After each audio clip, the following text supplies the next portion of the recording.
ಅಲ್ವೇ ಅನಿತಾ, ನಿನ್ನೆಯಿಂದ ಒಂದೇ ಒಂದ್ ತುತ್ತಿನು ಅಂತ ಬಲವಂತ ಮಾಡಕ್ ಬಂದ್ರೆ ಕೋಪ ಮಾಡ್ಕೊಂಡ್ ಕಿರ್ಚಾಡ್ತಾ ಇದ್ದೆ. ಈಗ ನೋಡಿದ್ರೆ ಒಳ್ಳೆ ರಾಕ್ಷಸಿ ತರ ತಿಂತಾ ಇದೆಯಲ್ಲೇ. ಅದು ನಾನು ಒಳಗೆ ಕೋಪ ಮತ್ತೆ ದ್ವೇಷನೆ ತುಂಬಿದ್ರಿಂದ ನನಗೆ ಹಸ್ವು ಗೊತ್ತಾಗ್ತಿರ್ಲಿಲ್ಲ ಅಮ್ಮ. ಆದ್ರೀಗ ಪರಿಸ್ಥಿತಿ ನನ್ ಕಡೆಗಿದೆ. ನಾ ರಾಘು ಅವಳಿಗೋಸ್ಕರ ಸೇವೆ ಮಾಡ್ದ, ಆದ್ರೆ ಆ ಸೇವೆ ಕೈ ಕೊಡ್ತು. ದೇವ್ರು ಅವನ್ ಭಕ್ತಿ ಪೂಜೆಗೆ ಫಲನೇ ಕೊಡ್ಲಿಲ್ಲ, ಆದ್ರೆ ನನ್ ದ್ವೇಷದ ಬೇಡಿಕೆಗೆ ಅಸ್ತು ಅಂದಿದ್ದಾನೆ. ಆ ಜಾನ್ಸಿ ಕೋಮಾಗ ಹೋಗಾಯ್ತು ಅಂದ್ರೆ ಅವಳ ಕತೆ ಮುಗೀತು ಅಂತಾನೆ ಅರ್ಥ. ಅದಕ್ಕೆ ನನ್ ದ್ವೇಷ ತೀರಿ ಕೋಪ ಕಮ್ಮಿ ಆಗಿರೋದ್ರಿಂದ ಹೊಟ್ಟೆ ತುಂಬಾ ಊಟ ಮಾಡ್ತಾ ಇದೀನಿ. ನಾನು ಖುಷಿಯಿಂದ ಊಟ ಮಾಡ್ಬೇಕು, ಹೊಟ್ಟೆ ತುಂಬಾ ಊಟ ಮಾಡ್ಬೇಕು. ಯಾರು ಡಿಸ್ಟರ್ಬ್ ಮಾಡ್ಬಿಡಿ. ಹೋಗ್ತಾ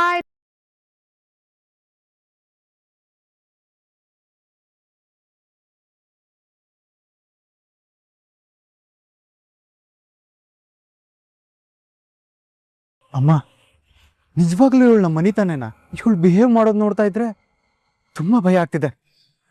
ಹೀಗೆ ಆದ್ರೆ ಹೇಗಮ್ಮ ಇವಳನ್ನ ಕಂಟ್ರೋಲ್ ಮಾಡೋದು? ನಮ್ಗೂ ಏನು ತೋಚ್ತಾ ಇಲ್ಲ ಮಿಥುನ್. ಇವಳು ಇಷ್ಟು ವಿಚಿತ್ರವಾಗಿ ಯಾವತ್ತೂ ಆಡ್ತಾ ಇರ್ಲಿಲ್ಲ. ಅವಳನ್ನ ನೋಡಿದ್ರೆ ಏನ್ ಆಗ್ಬಿಡ್ತಾಳು ಅಂತ ಅನಿಸ್ತಾ ಇದೆ. ಹೀಗೆ ಆದ್ರೆ ಅವಳನ್ನ ಕಳ್ಕೋಬೇಕಾಗುತ್ತೆ ತಾರ. ಅಮ್ಮ, ಇವಳನ್ನ ಕಳ್ಕೊತೀವೋ ಇಲ್ಲ ಇವಳಿಂದ ಬೇರೆಯವ್ರಿಗೆ ಏನಾದ್ರೂ ಆಗಿ ನಮ್ಮನೆ ನೆಮ್ಮದಿ ಕಳ್ಕೊತೀವೋ ಗೊತ್ತಿಲ್ಲ. ಆದ್ರೆ ಒಂದಂತೂ ಸತ್ಯ, ಇವಳಿಂದ ನಾವು ಅನ್ಭವಿಸೋದು ತುಂಬಾ ಇದೆ.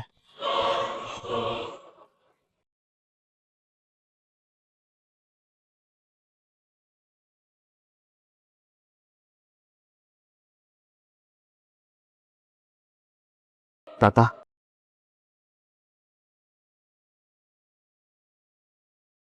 ಸಾಕು ತಾತ. ಆ ದೇವರು ಬಲ್ಗಡೆಯಿಂದ ಹೂ ಕೊಟ್ಟಿ ಝಾನ್ಸಿ ಮೇಡಮ್ ಏನು ಆಗಲ್ಲ ಅಂತ ಅನುಗ್ರಹ ಮಾಡಿದ್ದಾನೆ. ಹೊಸ ಭರವಸೆ ಹುಟ್ಟಿಸಿದ್ದಾನೆ. ನೀವೇನು ಯೋಚನೆ ಮಾಡ್ಬೇಡಿ ತಾತ, ಝಾನ್ಸಿ ಮೇಡಮ್ಗೆ ಏನು ಆಗಲ್ಲ, ಅವ್ರು ಹುಷಾರಾಗ್ತಾರೆ. ಇಲ್ಲ ರಾಘು, ದೇವ್ರು ನಮ್ಗೆ ಕೈ ಕೊಟ್ಬಿಟ್ಟ, ಝಾನ್ಸಿನ ಅನುಗ್ರಹಿಸಿಲ್ಲಪ್ಪ. ಅವಳು ಕೋಮಾಗೋಗ್ಬಿಟ್ಟಿದ್ದಾಳಪ್ಪ.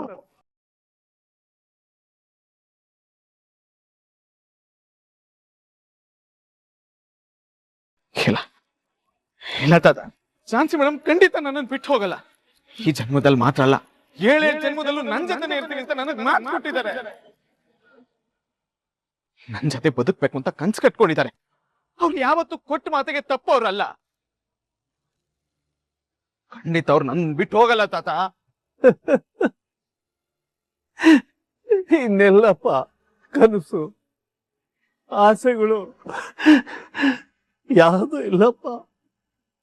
ಅವಳು ನಮ್ಮನ್ನೆಲ್ಲ ಬಿಟ್ಟು ಹೋಗೋ ಸ್ಥಿತಿಲಿ ಇದ್ದಾಳಪ್ಪ, ಹೋಗೋ ಸ್ಥಿತಿಲಿ.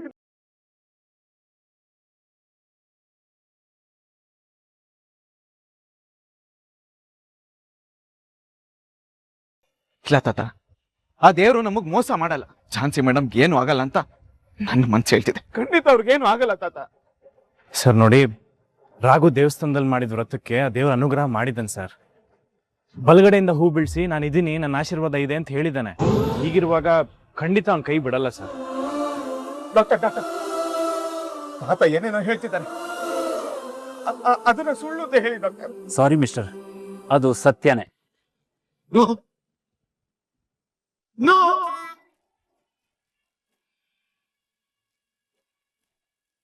ಇಲ್ಲ, ನನ್ ಝಾನ್ಸಿ ಮೇಡಮ್ ಏನೂ ಆಗಿಲ್ಲ. ಪ್ಲೀಸ್ ಡಾಕ್ಟರ್, ಇನ್ನೊಂದ್ಸತಿ ನೋಡಿ. ನೋಡಿ ಮಿಸ್ಟರ್, ನಾವು ಎಲ್ಲಾ ರೀತಿಲೂ ಪ್ರಯತ್ನ ಮಾಡಿ ಉಳಿಸ್ಕೋ ಪ್ರಯತ್ನ ಮಾಡಿದ ನಂತರನೇ ಈ ಮಾತು ಹೇಳ್ತಿರೋದು.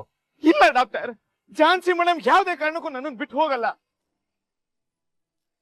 ಅವ್ರು ಕೋಮಾಗ ಹೋಗಿರಲ್ಲ. ನೀವೊಂದ್ಸತಿ ಸರಿಯಾಗಿ ಚೆಕ್ ಮಾಡಿ ಡಾಕ್ಟರ್. ನಾನು ಹೇಳೋದು ನಿಮ್ಗೆ ಯಾಕೆ ಅರ್ಥ ಆಗ್ತಿಲ್ಲ? ನಿಮ್ ನಂಬಿಕೆ ಆಧಾರದ ಮೇಲೆ ನಾವು ಸುಳ್ಳು ಹೇಳೋಕ್ ಆಗಲ್ಲ.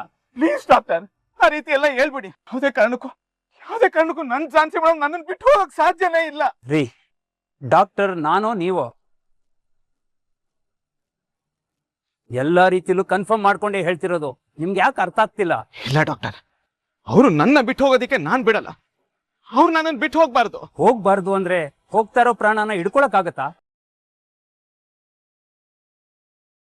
ಹಾಗಾದ್ರೆ ನಿಮ್ ಪ್ರಕಾರ ನಾನು ಸರಿಯಾಗಿ ನೋಡಿಲ್ಲ ಅಂತ ಹೇಳ್ತಾ ಇದ್ರಲ್ವಾ? ನೀವೇ ದೊಡ್ಡ ಡಾಕ್ಟರ್ ಆಗಿದ್ದೀರಲ್ವಾ? ಬನ್ನಿ, ನೀವು ಅದೇನ್ ಮಾಡ್ತಿರೋ ಮಾಡಿ ಬನ್ನಿ. ಬನ್ರಿ, ನೀವೇ ಬನ್ರಿ. ಎಲ್ಲ ಡಾಕ್ಟರ್ ಮೇಲೆ ನಂಬಿಕೆನೇ ಇಲ್ಲ, ಸುಮ್ಮನೆ ಮಾತಾಡಕ್ ಬರ್ತಾರೆ. ಬನ್ರಿ, ನೋಡ್ರಿ ರೀಡಿಂಗ್ ಎಷ್ಟು ಕಮ್ಮಿ ಆಗಿದೆ, BP ಫುಲ್ ಲೋ ಆಗೋಗಿದೆ, ಯಾವ ಮೆಡಿಸಿನ್ಗೂ ರೆಸ್ಪಾಂಡ್ ಮಾಡ್ತಾ ಇಲ್ಲ.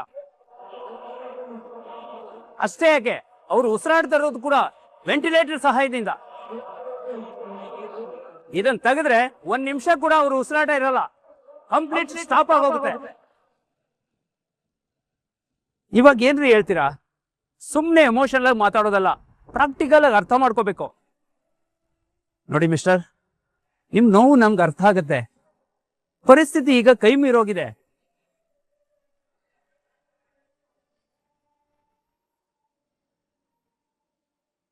ಯಾಕೆ ಮೇಡಮ್, ಯಾಕೆ ಈಗ ನನಗ್ ಮೋಸ ಮಾಡ್ತಿದ್ದೀರಾ?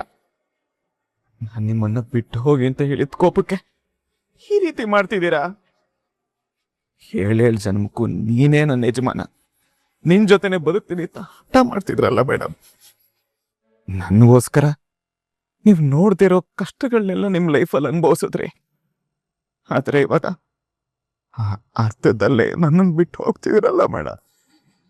ನಾನು ನಿಮ್ಮ ಯಜಮಾನ ರಾಘು ಬಂದಿದ್ದೆ. ಒಂದೇ ಒಂದ್ಸಲ ಕಣ್ಣು ಬಿಟ್ಟು ನೋಡಿ ಮೇಡಮ್. ನನ್ ಕೊನೆ ಉಸಿರಿರೋವರೆಗೂ ನಿಮಗ್ ನೋಸಲ್ಲ. ನನ್ ಕಣ್ ರೆಪ್ಪೆ ತರ ನಿಮ್ಮನ್ನ ನೋಡ್ಕೊತೀನಿ. ಒಂದೇ ಒಂದ್ಸಲ ಕಣ್ಣು ಬಿಟ್ರು ನೋಡಿ ಮೇಡಮ್. ಮೇಡಮ್, ನೀವು ನನ್ ಜೀವ. ಈ ಜೀವ ಇಲ್ದೆ ಈ ಜೀವ ಖಂಡಿತ ಇರಲ್ಲ ಮೇಡಮ್.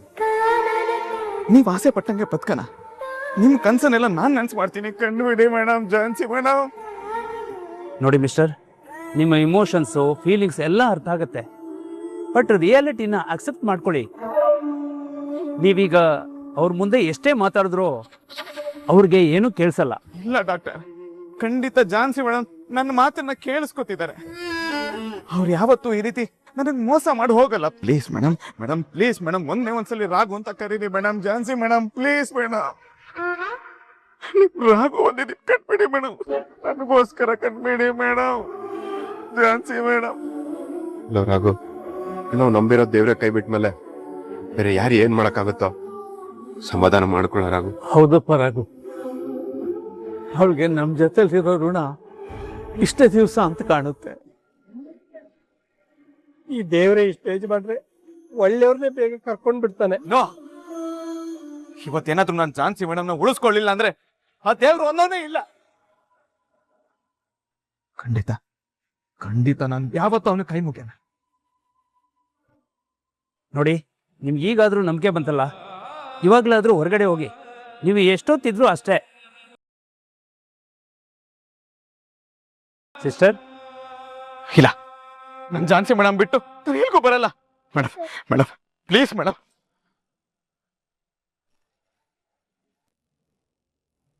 ಬಂದೇನಪ್ಪ ರಾಘು, ನಾವೆಲ್ಲ ನಿನಗೋಸ್ಕರನೇ ಕಾಯ್ತಾ ಇದ್ವಿ.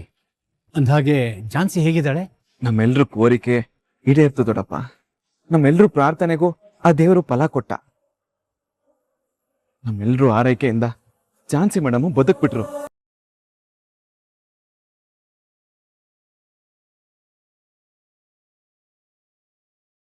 ಜೀವಕ್ಕೆ ಏನು ತೊಂದರೆ ಇಲ್ಲ ಅಂತ ಡಾಕ್ಟರ್ ಹೇಳಿದ್ದಾರೆ. ಹೇಗೋ ಒಳ್ಳೇದಾಯ್ತಲ್ಲ, ಸಾಕು ಬಿಡಪ್ಪ. ಇವಾಗ ಸಮಾಧಾನ ಆಯ್ತು ಅಣ್ಣ. ನಿಜವಾಗ್ಲೂ ಆ ದೇವ್ರ ದೊಡ್ಡವನು, ನಮ್ಮ ಅದ್ಕೆನ ಉಳಿಸ್ಕೊಟ್ಬಿಟ್ಟ. ಝಾನ್ಸಿ ಒಳ್ಳೆತನ, ಅವಳು ಒಳ್ಳೆ ಗುಣ, ನಮ್ ರಾಗ ಮಾಡಿದ ಪೂಜೆ ಫಲ ಕೈ ಹಿಡಿತು. ಇನ್ಮೇಲಾದ್ರೂ ಯಾರ ಕಣ್ಣಿನ ಕೆಟ್ಟ ದೃಷ್ಟಿನೂ ಬೀಳದೆ ಸುಖವಾಗಿ ಬಾಳಿಪ್ಪ. ಲಲಿತಾ, ಹೋಗಮ್ಮ, ಸಕ್ಕರೆ ತಗೊಂಬ. ಸರಿ ಅತ್ತೆ. ಝಾನ್ಸಿ ಮೇಡಮ್ಗೆ ಏನಾದ್ರೂ ಆಗಿದ್ರೆ ನಾನು ಏನಾಗ್ತಿದ್ನೋ ನನಗೆ ಗೊತ್ತಿಲ್ಲ ಅಜ್ಜಿ. ಅದೇ ನಾನು ಬದುಕೋದಿಕ್ಕೆ ಆಗಲ್ಲ. ಅವ್ರು ನನ್ನ ಉಸಿರಲ್ಲಿ ಉಸಿರಾಗಿ ಹೋಗಿದ್ದಾರೆ ಅನ್ನೋದು ಅವ್ರಲ್ಲಿ ಮಲಗಿರ್ಬೇಕಾದ್ರೆ ನನಗೆ ಅರ್ಥ ಆಯ್ತು. ಈಗ ಅದನ್ನೆಲ್ಲ ಯಾಕೆ ನೆನಪಿಸ್ಕೊಳ್ತಾ ಇದೀಯಾ? ತಗೋ, ಸಕ್ಕರೆ ತಿನ್ನು. ಇನ್ನು ಮುಂದೆ ನಿನ್ನ ಜೀವನದಲ್ಲಿ ಬರೀ ಸಿಹಿನೇ ತುಂಬಿರ್ಲಿ. ಹೇಗೋ ಝಾನ್ಸಿ ಜೀವ ಉಳಿತು, ನಮ್ ಪಲ್ಲವಿ ಗಂಡನ ಮನೆ ಸೇರ್ಕೊಳ್ಳು. ಇನ್ಮೇಲೆ ಈ ಮನೇಲಿ ಬರೀ ಸಂತೋಷನೇ ತುಂಬಿರುತ್ತೆ. ಇನ್ನೇನಪ್ಪ, ಆದಷ್ಟು ಬೇಗ ಜಾನ್ಸಿನ ಮನೆಗೆ ಕರ್ಕೊಂಡ್ ಬಂದ್ಬಿಡು. ಒಳ್ಳೆ ಮುಹೂರ್ತ ನೋಡಿ ಸಂಸಾರ ಶುರು ಮಾಡಿಸ್ಬಿಡೋಣ. ನನ್ ಸಂಸಾರದ ಸಮಾಧಿ ಮೇಲೆ ನಿನ್ ಸಂಸಾರನ್ ಕಟ್ಕೊಳಕ್ ಹೊರಟಿದ್ಯಾ ಅಣ್ಣ?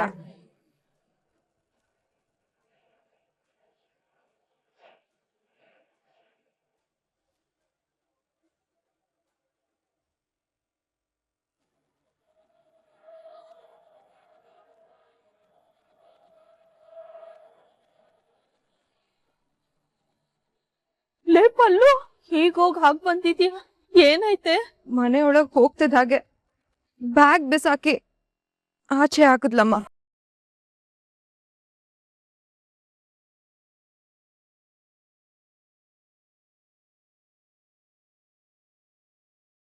ಏನಾಯ್ತು ಪಲ್ಲವಿ? ಅಣ್ಣ, ಅದು ನನ್ ಖುಷಿ ಕಿತ್ಕೊಂಡು ನನಗ್ ಅವಮಾನ ಮಾಡ್ದ ಒಂದ್ ತಂಗಿ ನಮ್ ಮನೆಗ್ ಬೇಕಾಗಿಲ್ಲ. ಹೊರ್ಟೋಗೋ. ನಮ್ಮ ಅಣ್ಣನ್ ಜೊತೆ ಸಂಸಾರ ಮಾಡಕ್ಕೆ ಈಗ್ಲೂ ಅವಕಾಶ ಕೊಡ್ತೀನಿ. ನನಗಾಗಿರೋ ಅವಮಾನಕ್ಕೆ ನಿಮ್ಮ ಅಣ್ಣ ಬಂದು ಸಾರಿ ಕೇಳ್ಬೇಕು. ಆಮೇಲೆ ನನ್ ಕುತ್ತಿಗೆಗ್ ಬಂದು ತಾಳಿ ಕಟ್ಬೇಕು.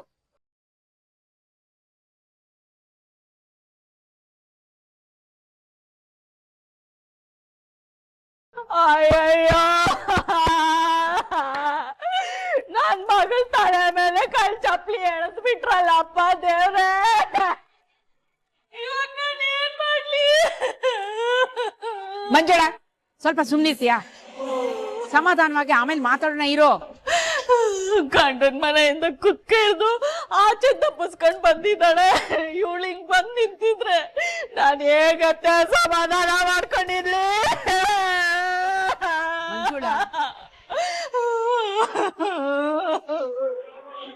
ರಾಘು, ನಿನ್ ತಂಗಿ ಜೀವನ ನಿನ್ ಕೈಲಿದೆ ಕಣೋ. ಅವಳನ್ನ ಮುಳುಗಿಸ್ತೀಯೋ ದಡ ಸೇರಿಸ್ತೀಯೋ ನೀನೇ ಯೋಚನೆ ಮಾಡು. ಚಿಕ್ಕಮ್ಮ, ಅವ್ರ ಕೈ ಬಿಡ್ಬೇಡ ಕಣಪ್ಪ. ದೊಡ್ಡ ಮನ್ಸ್ ಮಾಡಿ ನಿನ್ ಮನ್ಸ್ನ ಬದಲಾಯಿಸ್ಕೊ.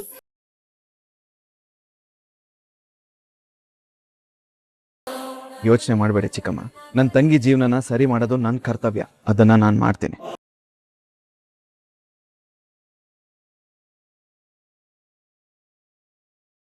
ಏನ್ ಮಾಡ್ಬೇಕು ಅಂತ ನನಗ್ ಚೆನ್ನಾಗ್ ಗೊತ್ತು.